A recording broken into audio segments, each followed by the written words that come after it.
네, 오늘 말씀의 제목 여자의 후손으로 오신 예수님이라는 제목으로 우리 구속사 시리즈 3권 마태복음 1장 예수님의 족보에 관한 내용 우리 함께 살펴보도록 하겠습니다.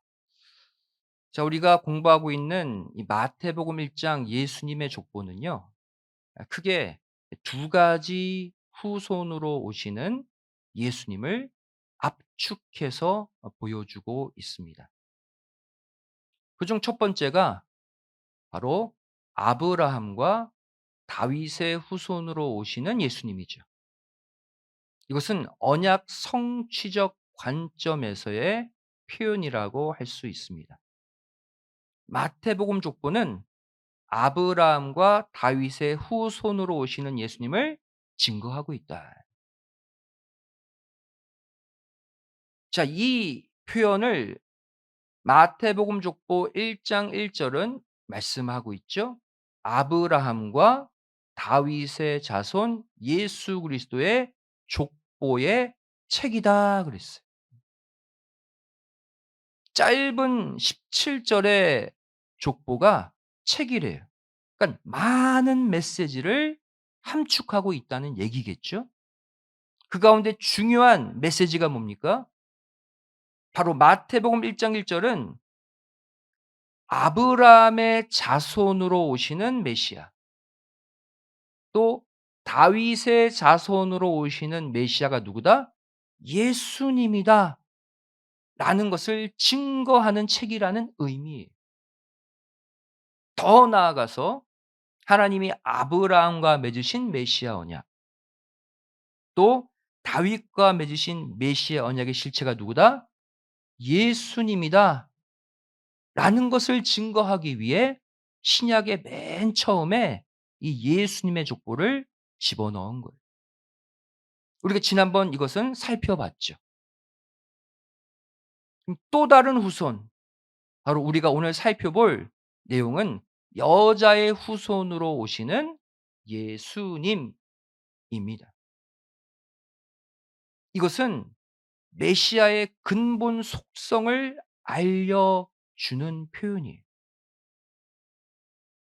예수님이 어떠한 메시아냐? 근본적으로 어떠한 속성을 가지신 메시아냐? 이것을 보여주는 표현이 여자의 후손이라는 표현이에요. 여자의 후손 언약을 성취하신 분이 누구다? 예수님이라는 얘기죠. 여자의 후손 언약, 어떠한 언약입니까? 아담 타락 이후 메시아 구원자에 대한 최초의 약속이 바로 여자의 후손이라는 언약이에요. 아담 타락 이후 하나님이 뱀을 저주하시면서 곧바로 구원자를 보내시겠다고 선포하시죠. 그 내용이 창세기 3장 15 절이에요. 여기 보시면 여자의 후손 그가 뱀 너의 머리를 박살낼 것이다 그랬어요. 바로 이 유라는 이 표현은 뱀 즉 사단을 가리킵니다. 사탄의 머리를 박살낼 후손 메시아를 가리키는 거죠. 메시아 언약을 아담 타락 직후에 선포하시는 장면이에요. 한마디로 말해 우리가 지금 공부하고 있는 마태복음 1장 족보는 이 여자의 후손으로 오시는 예수님을 증거하고 있다는 거예요. 그것이 오늘 우리가 살펴볼 핵심 내용입니다. 마태복음 족보는 여자의 후손 예수님을 어떻게 증거하고 있는가? 여러분 마태복음 족보, 마태복음은 누구를 향해 쓴 성경이라고 그랬어요? 유대인들을 향해 쓴 성경이에요. 유대인들은요. 북의 중심적 사고방식을 갖고 있어요. 남자 우선주의. 그래서 이들의 사고방식 안에는 여자의 후손이라는 말은 적절치 않습니다. 유대인들이 싫어하는 표현이 여자의 후손이라는 표현이에요. 근데 왜 이 표현을 쓰셨느냐? 마태복음 족보는 여자의 후손을 어떻게 증거하고 있는가? 첫 번째, 마태복음 족보는 예수님은 본질적으로 인간 아버지가 없으신 분이다라고 여자의 후손을 설명하고 있다는 거예요. 예수님이 여자의 후손으로 오셨다. 예수님은 인간 아버지가 본래 없으신 분이다라는 뜻이에요. 즉 여자의 후손이라는 말은 예수 그리스도가 남자와 여자의 육신적 관계를 통하지 않고 성령으로 처녀의 몸에서 잉태되신 분이다라는 뜻을 압축한 단어예요. 여자의 후손이라는 것은 남자의 씨로 태어나신 분이 아니다라는 뜻이에요. 누구는? 예수님은. 보겠습니다. 마태복음 족보의 끝부분 볼게요. 마태복음 1장 16절 말씀 보시면 야곱은 요셉을 낳았고 그랬죠. 야곱은 남자입니다. 남자가 남자를 낳았다 이렇게 표현하고 있죠. 이게 마태복음 족보 전반적인 표현이에요. 남자가 남자를 낳고. 그런데 예수님에게 와서는 예수님의 아버지가 요셉임에도 불구하고 요셉은 예수를 이렇게 말하고 있지 않고 마리아, 마리아에게서 예수가 나왔다라고 바꾸어서 표현하고 있어요. 예수님만은 메리, 여자로부터 나왔다라고 표현하고 있어요. 예수님만. 여기 보시면 먼저 야곱은 요셉을 낳았으니 그랬죠. 이것은 바로 헬러 에게네센입니다. 바로 우리가 살펴보는 겟나오, 나타란 뜻의 겟나오의 능동태. 에게넷은 어떤 뜻이냐면 앞선 자, 이것은 야곱이죠. 앞선 남자가 능동적으로 이 자녀를 낳았다 이런 뜻이에요. 그러니까 이 표현은 바로 뭐예요? 남자가 남자를 낳았다라는 말과 같죠. 아버지의 씨로 태어났다는 얘기예요. 그런데 예수님에 대해서는 이 동사가 바뀌어 있습니다. 마리아에게서 예수가 나시니라. 헬라어 에게네 데를 쓰고 있습니다. 동일한 겟나오예요. 나타. 겟나오의 수동태형이에요. 수동태형. 수동태라는 것은 뭐예요? 인간 아버지가 아니라 다른 무언가에 의해서 탄생되었다 이런 뜻이에요.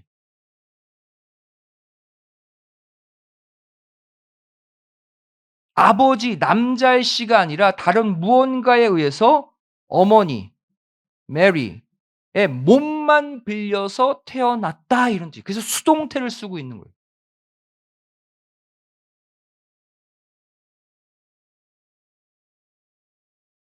바로 마태복음 족보는 겟나오의 능동태 에게네 센과 예수님께는 에게네 데로 바꾸면서 예수님만은 타락한 남자의 씨가 아니라 다른 씨, 성령의 씨로 태어나셨다는 것을 구분해서 보여주고 있어요. 마태복음 족보의 이 내용대로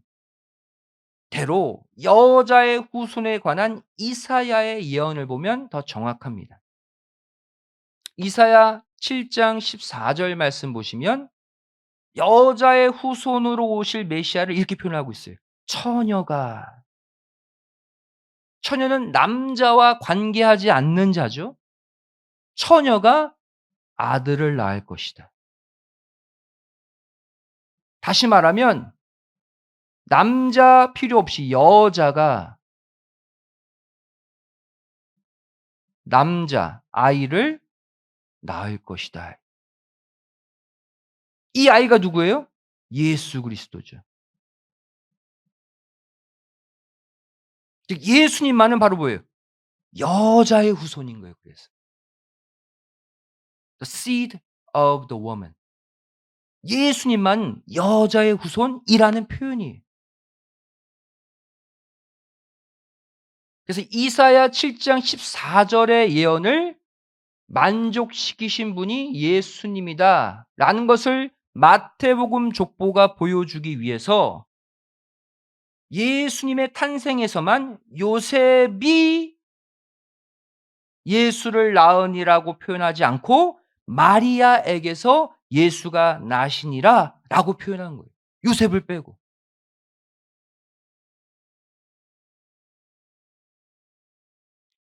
마태복음 1장 18 절은 이것을 정확히 표현하고 있죠. 예수 그리스도의 나심은 이러하니라 설명하고 있어요. 예수는 요셉의 씨가 아니라 성령의 씨로 태어나신 분이다. 마리아의 몸만 빌려서 태어난 여자의 후손이다라고 마태복음 1 장은 밝히고 있죠. 두 번째, 여자의 후손이라는 메시지가 마태복음 족보에 어떻게 등장합니까? 여자의 후손이라는 말은 예수님 외에 다른 사람들은 모두 남자의 후손이다라는 뜻이에요. 앞서 말씀드렸죠. 여자의 후손이라는 존재가 있다면 반대로 남자의 후손도 있다는 얘기예요.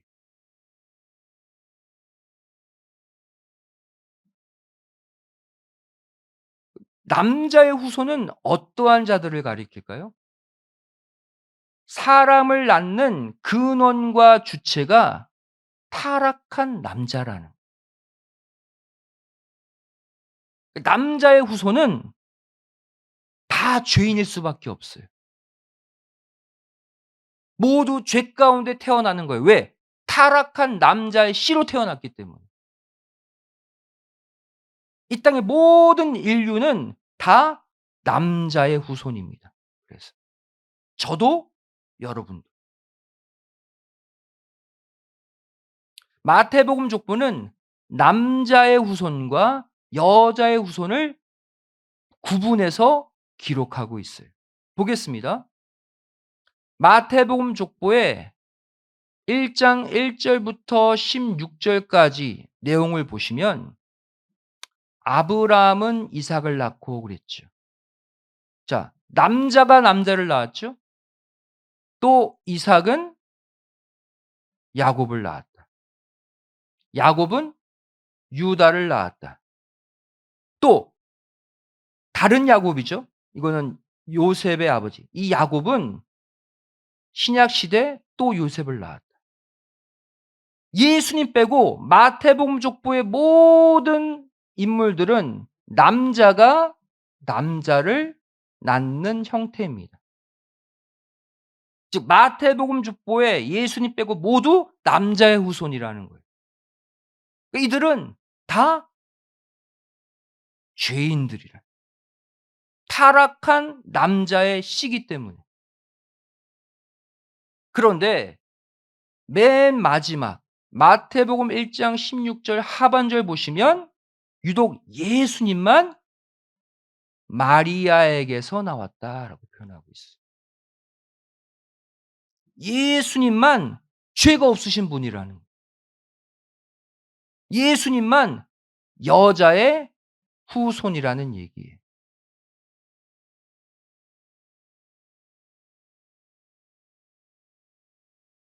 마태복음 족보는 그냥 기록된 것 같지만 예수님이 유일한 죄가 없으신 성령으로 잉태된 여자의 후손임을 이러한 표현으로 우리에게 증거하고 있는 거예요. 그래서 마태복음 족보는 중요합니다.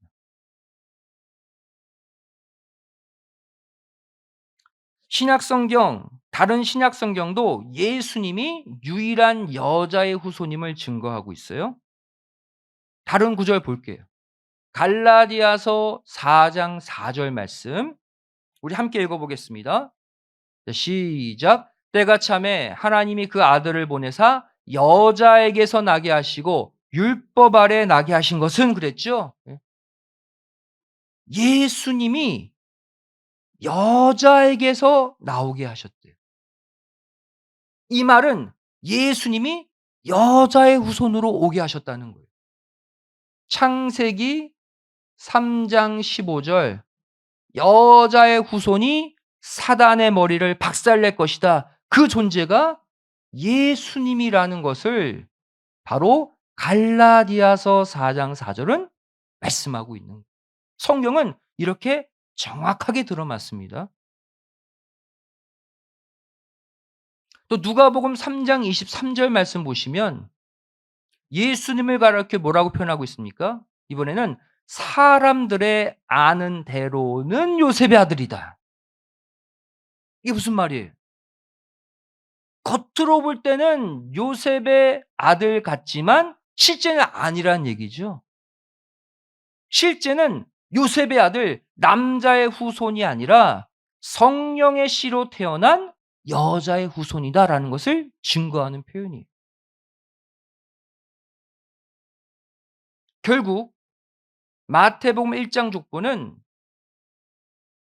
언약의 자손들로 이루어진 특별한 족보라는 것을 알 수 있습니다. 동일하게 누가 누구를 낳고로 기록되어 있지만 영적인 흐름, 언약의 흐름으로 기록된 특별한 족보가 마태복음 족보예요.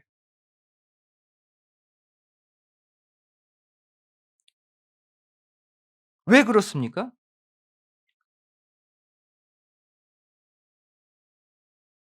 메시아 언약,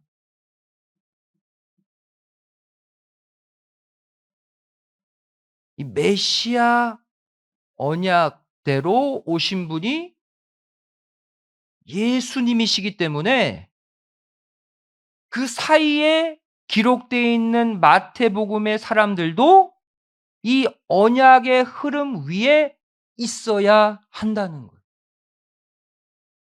그래서 마태복음 족보에 메시아 언약을 따라온 예수님을 기록한 마태복음 족보에 기록된 중간 사람들도 다 언약을 잇는 인물들임을 알 수가 있습니다. 그래서 마태복음 족보는 언약을 잇는 특별한 족보예요.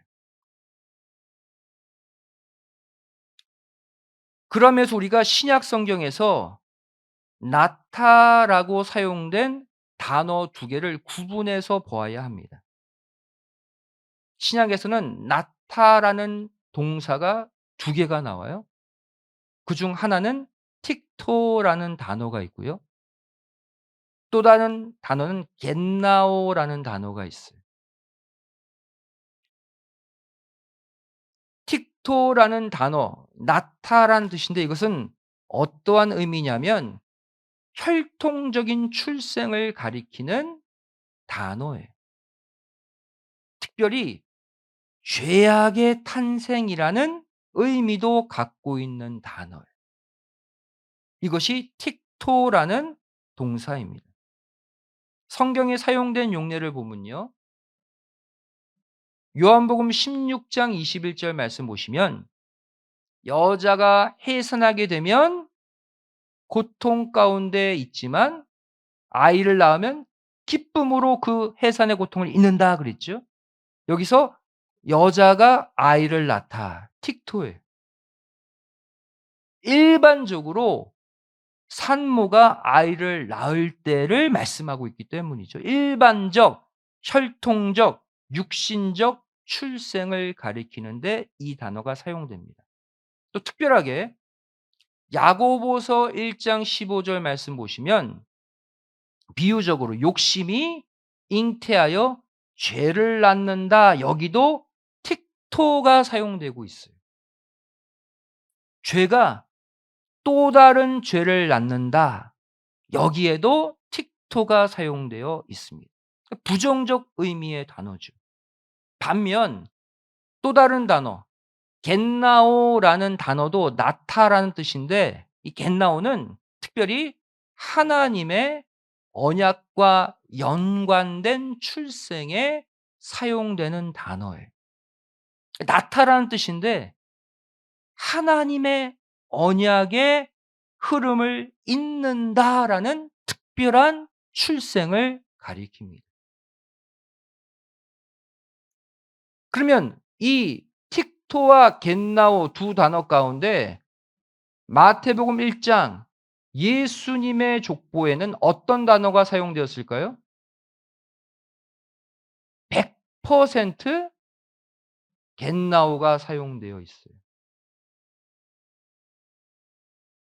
이것만 봐도 마태복음 1장 예수님의 족보는 언약의 족보라는 것을 알 수 있어요. 죄악의 흐름이 아니라 하나님의 메시아 언약이 어떤 사람들을 통해 이어 오다가 예수님이 그 언약대로 출생했다라는 것을 보여주는 언약의 귀중한 족보가 마태복음 족보임을 겟나오를 사용하고 있는 이 족보가 알려주고 있는 것이죠.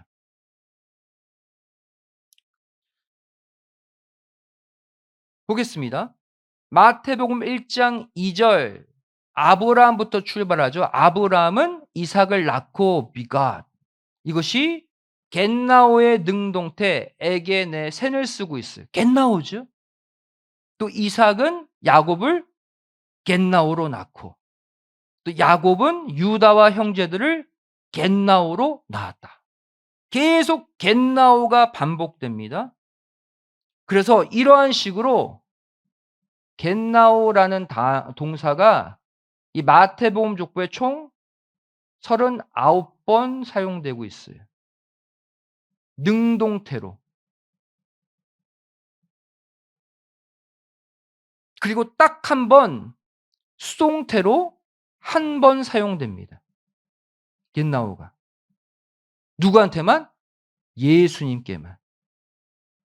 왜? 예수님만 타락한 남자의 후손이 아니기 때문에 예수님에게만 수동태로 사용되지만 이것도 겟나오예요. 그래서 마태복음 1장 족보는 100% 겟나오 동사를 사용하고 있는 언약의 족보임을 알 수가 있는 것이죠. 그래서 이 겟나오로 출생되는 거룩한 존재를 요한복음 1장 12절 13 절은 이렇게 밝히고 있습니다. 겟나오로 태어나는 자들이죠. 우리 함께 12절 13절 읽겠습니다. 시작. 영접하는 자 곧 그 이름을 믿는 자들에게는 하나님의 자녀가 되는 권세를 주셨으니 이는 혈통으로나 육정으로나 사람의 뜻으로 나지 아니하고 오직 하나님께로서 난 자들이니라. 두 종류의 출생이 나오죠.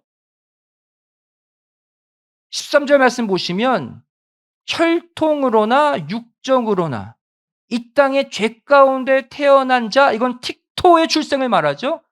이러한 자들이 아니라는 거예요. 예수님을 믿고 하나님의 자녀가 된 자는 겟나오로 출생한 자들이다라고 표현하고 있어요. 하나님께로서 난 이것이 겟나오예요. 이 땅은 두 종류의 출생으로 나누어집니다. 하나님을 영접하고 예수님을 영접한 자는 겟나오로 나온 자들이에요. 하나님을 모르고 예수님을 거부하는 자는 그냥 틱토로 태어나 살아가는 자들이라. 자, 그렇다면 한 가지 질문해 보도록 하겠습니다. 우리가 틱토와 겟나우의 뜻을 이미 알고 있죠? 그러면 예수님의 탄생에 사용된, 예수님이 태어나시니라, 이것도 동사가 사용될 거 아니에요. 예수님의 탄생에는 틱토가 사용되었을까요? 겟나우가 사용되었을까요? 틱토, 겟나우. 겟나우가 맞아야죠. 예? 왜? 예수님은 하나님의 메시아 언약을 따라 태어났기 때문에 당연히 예수님의 출생에는 겟나오가 사용되어야 하는데, 성경을 보면 틱토와 겟나오 모두로 출생했다라고 기록하고 있어요. 저도 처음에 이 원어 보면서 왜 틀리지? 사복음서에서 어느 성경은 예수님이 틱토로 출생했다, 다른 복음서는 겟나오로 출생했다, 이렇게 다르다는 거예요. 이유가 뭐냐?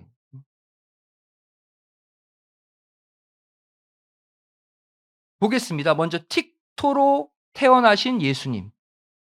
누가복음 2장 11절, 오늘날 다윗의 동네에 너희를 위하여 구주가 나셨다? 당연히 겟나오가 되어야죠.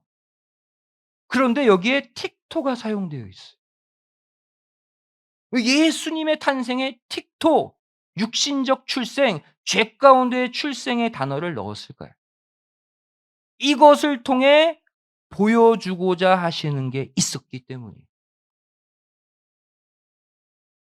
왜 누가복음 2장 11절은 예수님의 탄생에 틱토를 사용했는가? 무엇을 보여주려고? 예수님은 바로 하나님 자신이지만 당신의 인성을 만족시키기 위해 실제 마리아 뱃속에서 자라서 태어나셨기 때문이라는 거예요. 이해되십니까?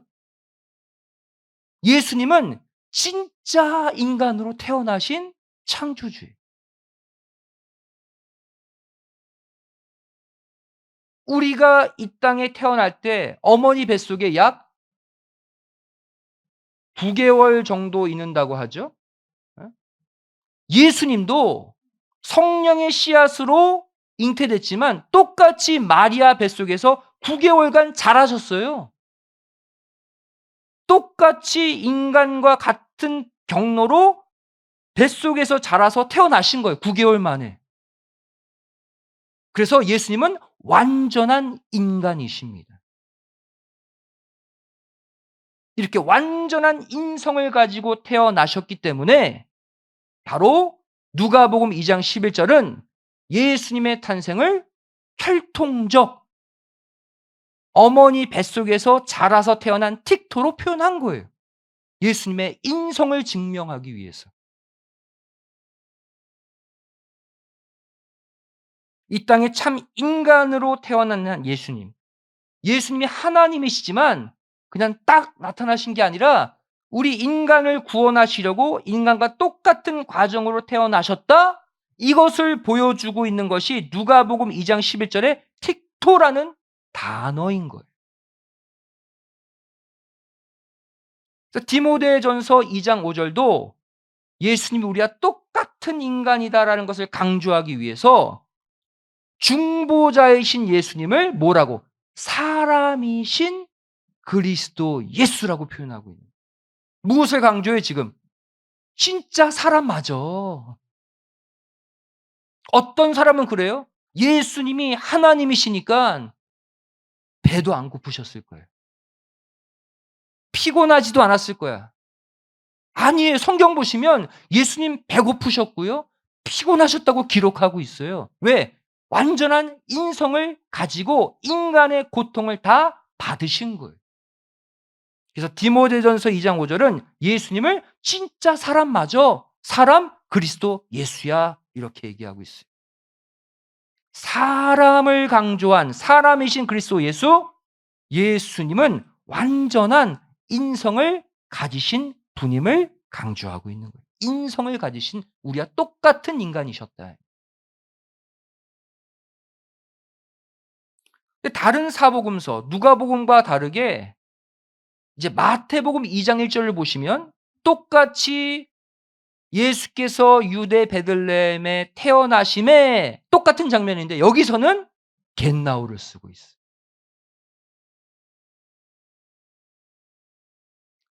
이 누가복음 2장 11 절과 마태복음 2장 1 절을 볼 때 결론적으로 바로 뭐예요? 예수님은 틱토로도 태어나셨고 겟나오로도 태어나셨다는 거예요. 그렇게 보시면 됩니다. 그럼 겟나오로 태어나신 예수님 이것은 무엇을 증거합니까? 이것은 예수님께서 육신적 혈통으로는 유다 자손으로 마리아 뱃속에서 자라서 태어나셨지만 즉 틱토로 태어나셨지만 동시에 성령의 씨로 태어난 언약의 근거에서 태어난 겟나오로도 태어나셨음을 보여주고 있는 거예요. 틱토의 출생은 예수님의 인성을 가리키고 겟나오의 출생은 예수님의 신성을 가리키는 거예요. 예수님은 신성과 인성을 다 갖고 태어나신 분이다. 이것을 틱토와 겟나오 두 단어가 증거하고 있는 거예요. 마태복음 1장 20절 말씀 보시면 여기도 예수님이 탄생되는 장면이죠. 그런데 여긴 보세요. "성령으로 되신 분이다."라고 표현했기 때문에 여긴 당연히 겟나오를 써야죠. 이해되시죠? 여기는 신성을 강조하고 있기 때문에.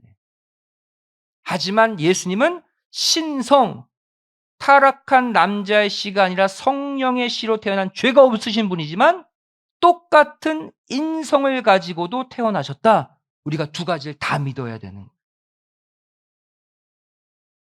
그래서 예수님은 신성과 인성 모두를 갖고 오신 분임을 증거하는 구절이 계시록 22장 16 절입니다. 나 예수는 그랬죠. 예수님은 어떤 분이다? 다윗의 뿌리다. 왜? 다윗보다 먼저 난 다윗을 창조한 창조주시기 때문이죠. 바로 언약의 혈통, 바로 겟나오로 태어나신 예수님을 증거하고 있죠. 예수님의 신성. 동시에 예수는 다윗의 자손도 된다. 실제 다윗의 혈통적 맥락, 틱토로도 태어나신 분이다. 결론은 예수님은 틱토와 겟나오를 겸하여 이 땅에 오신 하나님이시다라는 것이 결론입니다. 예수님은 오늘날 모든 인류의 샘플이죠. 굿 이그젬플. 좋은 예입니다. 그럼 우리도 두 가지로 다 태어나야 되는 거예요. 근데 우리는 모두 이 땅에 처음 태어날 때는 틱토로 태어났죠. 우리 모두. 육신 가운데 타락한 남자의 후손으로 우리 태어났잖아요. 하지만 올해 목표대로 우리가 부지런히 하나님의 말씀을 읽고 듣고 지킴으로써 겟나오 하나님의 언약을 이루는 삶을 살 때 저와 여러분도 예수님의 생명의 족보에 이름이 기록된다는 것을 꼭 믿으시기 바랍니다. 그래서 남은 3일 틱토의 인생이 아니라 하나님의 언약을 이루는 재림하시는 주님이 오시는 길을 예비하는 마태복음 족보의 겟나오의 인물들로 살아가시기를 주님의 이름으로 간절히 축원드리겠습니다. 기도하시겠습니다. 사랑하신 아버지 하나님, 저희들 오늘 여자의 후손으로 오시는 예수님 마태복음 족보를 통해서 깨닫게 하여 주심에 감사드립니다. 예수님은 정말로 하나님 자신, 하나님의 신성만 가득하신 분임에도 불구하고 성부 하나님이 타락한 우리의 죄를 구원하기 위해 예수님에게 인성을 입혀 이 땅에 보내주셨음을 저희를 고백합니다. 우리 때문에 사람으로 태어나셨고, 우리 때문에 배고프셨고, 우리 때문에 고난받으셨고, 우리 때문에 인간의 몸으로 십자가에 달려 죽으시고 부활하신 주님, 저희를 그 예수님의 은혜를 기억하고 이제는 하나님의 언약을 이루는 삶, 하나님의 언약의 대를 잇는 삶, 겟나우의 삶을 사는 마태복음 족보의 주인공들 되게 하여 주시옵소서. 나의 욕심, 나의 계획, 틱토에 갇혀 살지 않게 하여 주시고 하나님의 언약의 말씀을 어떻게 하면 이루어 드릴까?